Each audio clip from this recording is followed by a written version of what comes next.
hello' এই তই যে মোক 50 টকা এটা দিবলৈ আছে সেইটো কেতিয়া দিবি তই ফোনে ৰিচিভ নকৰা হলি যে কি মিলি গ'ল ক'ত মিলি গ'ল প্ৰথমতে তই মোক 100 টকা বিচাৰিছিল মই তোক 50 টকা দিলোঁ আৰু 50 টকা তোক দিবলৈ আছে এতিয়া তই মোক 50 টকা দিবলৈ আছে ময়ো তোক 50 টকা দিবলৈ আছে তইও মোক 50 টকা দিবলৈ আছে মানে মিলি গ'ল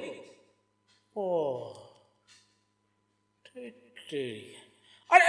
নহয় এই মোৰ 50 টকাটো ক'লৈ গ'ল হা